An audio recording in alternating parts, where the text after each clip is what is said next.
Hello, my name is Ruben. I'm the Audi certified technician that will be servicing your vehicle today. Your vehicle came in today for a concern about the vehicle having a clicking noise whenever performing turns.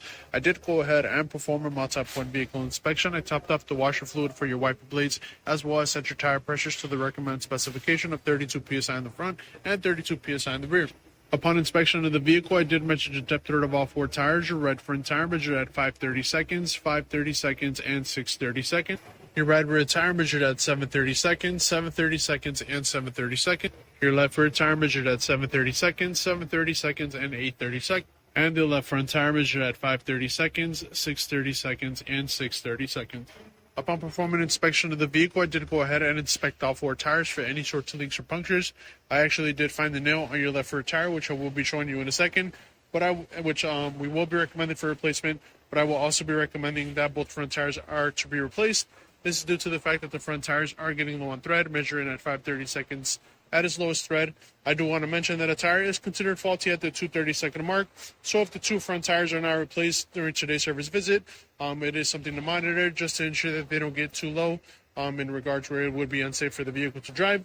Once again, the two front tires and the left rear tire will be recommended for replacement. The nail was found on the outer thread, as you can see right around this area. And when the tire is sprayed with soap and water, it does begin to form bubbles, indicating that there is a puncture. You can see how fast the air is actually coming out. This tire was found to be at 25 psi, which is extremely low. All the other tires were between 35 to 36 psi. Once again, all four tires were set to the recommended specification of 32 psi, which I will also be going ahead and resetting the vehicle CPMS light using the vehicle MMI screen. Your brake pads were also measured during inspection. I did find your front brake pads to measure at around 8 millimeters. Your front brake pads and rotors are found in good condition. Your rear brake pads also measured at 8 millimeters. Your rear brake pads and rotors are also found in good condition. As for the main concern that the vehicle is here for, I did go ahead and perform a test drive on the vehicle and was actually able to duplicate the concern. Upon putting the vehicle on the lift, I did perform a visual inspection of your suspension components. The lower portion of the vehicle was found to be in good condition. I did find that your CV joint is actually missing all the bearings. Your CV boot has torn.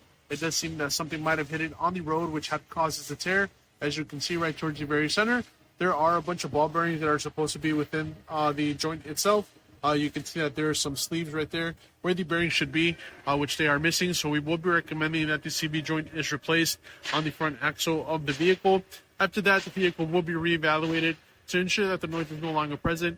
I will also try my best to clean all this mess as much as possible. As you can see, there's a bunch of grease all over the wheel itself, as well as the caliper and the knuckle. All these components will be try to be cleaned to the best extent. Given that there's dirt and grime all over it, it's extremely difficult to get all this off of the knuckle and the wheel itself. But once again, we will be recommending that the joint is replaced on the left front of the vehicle to begin, and we will reevaluate the vehicle once the repairs are performed. As far as the rear suspension components on your vehicle go, everything was found in good condition, from the shock absorbers to the springs and control arm bushings. No issues were found with any of the rear suspension components. I did also make sure to check your all-wheel drive clutch, since your vehicle is equipped with the quattro system, to ensure that no leaks were found present. Everything was found in good condition in the rear. Your vehicle CV joints were also found in good condition with no signs of any tears or them leaking any grease in the back. The one on the driver front was also found in good condition with no issues. The joint was found to be in very good condition. I do also want to mention that upon inspection, I did notice that your vehicle is leaking coolant. I did find some coolant residue right around the engine mount component. As you can see right towards the very back, the transmission was found to be in good condition with no signs of leaks. I did find the coolant leak to be coming from the thermostat and water pump assembly. I will show you that water pump in a second. I did want to mention that I did find your upper control arm bushings are tearing on both the front driver and passenger side of the vehicle as well.